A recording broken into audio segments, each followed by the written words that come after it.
Hello and welcome back to Mystery of Israel Radio. I'm Tom Quinlan, your host. I've been thinking about last week's episode, which I called The Last Seven, and I feel like it didn't make enough emphasis on the first half of the seven. So we're going to spend one more week on these prophecies of Daniel with a specific focus on the beginning part of the last 7 years.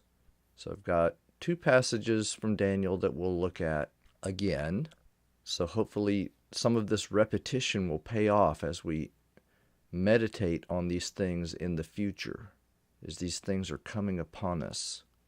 So if you want to open to Daniel chapter 9, verse 27, it says, "And he," and this would be the prince that shall come, not the good prince, not the Messiah that shall come, but from verse 26, it says, "The people of the prince that shall come shall destroy the city and the sanctuary."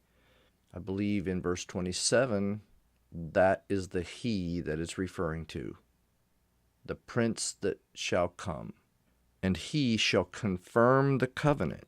And this is the confusing part of this, because so why would the prince of a people who are going to destroy the city and the sanctuary confirm the covenant?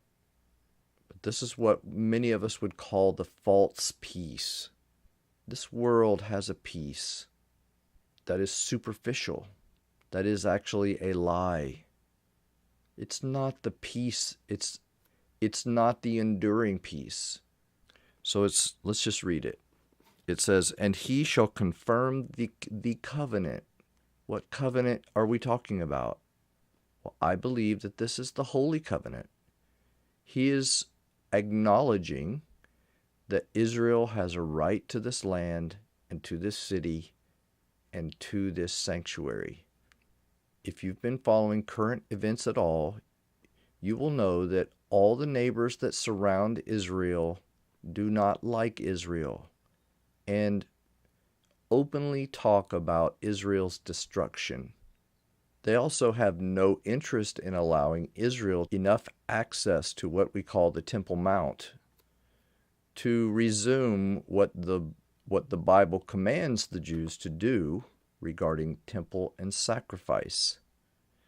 So as the current events stand, Israel does not have the ability to keep what they perceive to be commanded in the Bible, to observe the sacrifices commanded in the books of Leviticus and Deuteronomy. So, he shall confirm the covenant with many for 1/7. And in the middle of the 7, he shall cause the sacrifice and the oblation to cease. So what about this beginning part of the 7? We could say that much of the book of Revelation is concerned with the last half of the 7, from the stopping of the sacrifice on. But what is the significance of this confirmation of the covenant at the beginning of the 7? And what else does the book of Daniel have to say about the beginning part of the 7 years? Well, remember we had time periods of 1,290 days, 1,335 days. That all has to do with the last half of the 7. But there was one other number significantly mentioned in chapter 8 that brings us way back into the first part of that 7. And that's the 2,300 days of Daniel chapter 8, verse 14. So I want to flip back over there and read this little passage again. I would say let's go from verse 9 to verse 14. And it says, "And out of one of them," this would be the 4 horns that came up out of the horn of Greece. "Out of one of them came forth a little horn," which we would call today the Antichrist, the one who's against Christ, "which waxed great toward the south, toward the east, and toward the beautiful or pleasant land. And it waxed great, even to the host of heaven, and it cast down some of the host, and the stars to the ground, and stamped upon them. This is not a good person. This is that prince that shall come. Yea, he magnified himself even to the prince of the host, and by him the daily sacrifice was taken away. Same person we've been talking about in all the visions, who exalted himself above the Most High and stopped the daily sacrifice. And the place of his sanctuary was cast down. Because of rebellion, the host and the daily sacrifice were given over to it, this little horn. The little horn prospered in everything it did, and truth was thrown or cast to the ground. And it cast down truth to the ground. Then I heard, verse 13, then I heard one saint speaking, and another saint said unto that certain saint, which spoke, How long shall be the vision concerning the daily sacrifice, and the transgression of desolation, to give both the sanctuary and the host to be trodden under foot?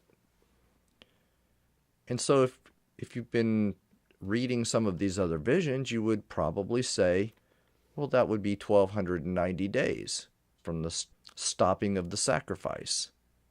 And yet, the answer is, in verse 14, And he said unto me, Unto 2,300 days, then shall the sanctuary be cleansed.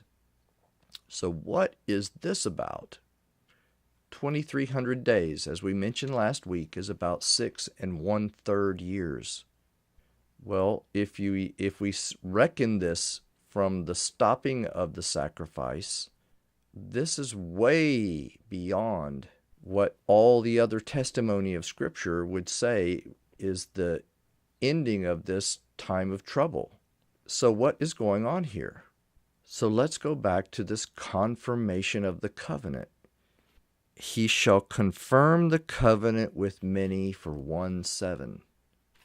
So if we accept that this is a false peace, and I want to flip over to 1 Thessalonians chapter 5, verse 3. It says, For when they say peace and safety, then sudden destruction cometh upon them, as travail upon a woman with child. So what we're suggesting here is that this confirmation of the covenant is a false peace. They will be saying peace. They will be saying, we have worked something out, and we are going to make room for Israel to begin to honor their God again on the Temple Mount. We're going to agree that they can have access to begin the sacrifice again. And just from looking at Bible history, when the Jews returned again to the land after being cast out into Babylon, we know that they began the sacrifice very shortly after returning to the land. Without even having completed the temple, they began the sacrifice. So we don't necessarily even need a temple for this prophecy to be fulfilled. But we do need for there to be a daily sacrifice again in the city of Jerusalem, in the place that was prescribed for this to take place. He will confirm the covenant with many for 1/7. And so if this 2,300 days, if we were to reckon it from the ending, from the 1,290 days or the 1,335 days, or even the 1,260 days of Revelation, if we were to take that loose time period, 1,260 to 1,335, that's a 75-day window. For reasons that we could get into later, it's a little bit less than that window. If we were to take that window and reckon backwards 2,300 days, there would be a 75-day window within the first year of the 7. So 2,300 days, remember, is 6 1/3 years.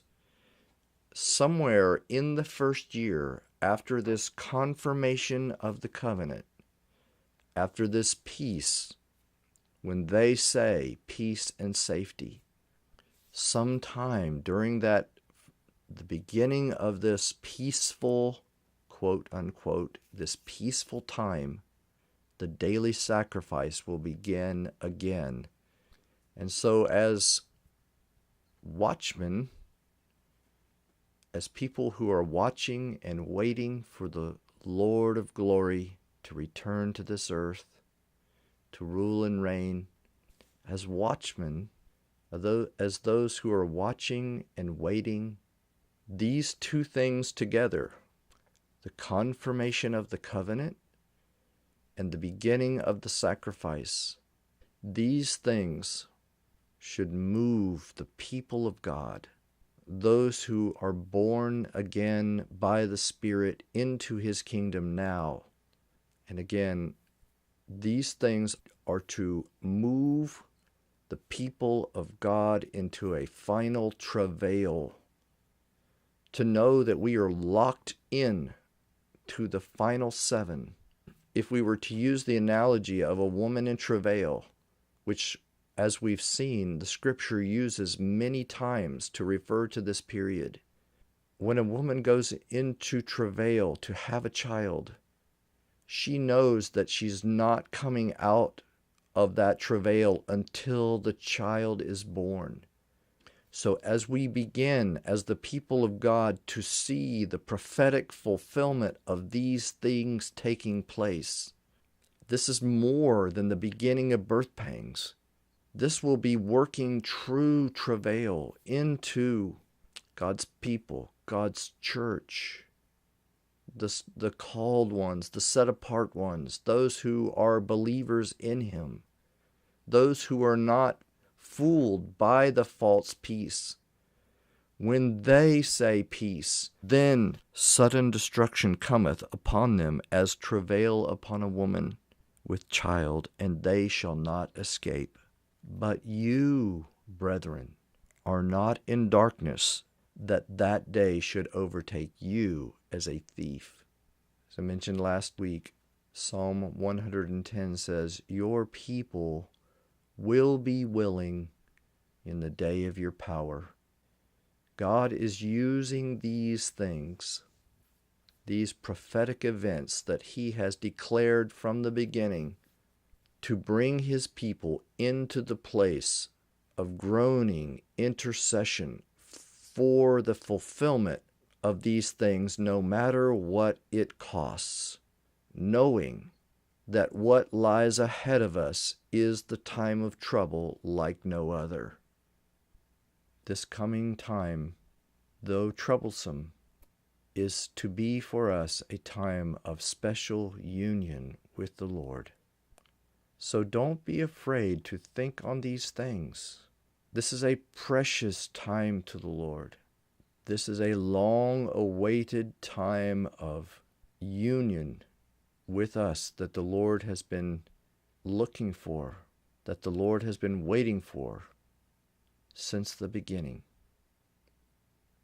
Until next time, this is Mystery of Israel Radio.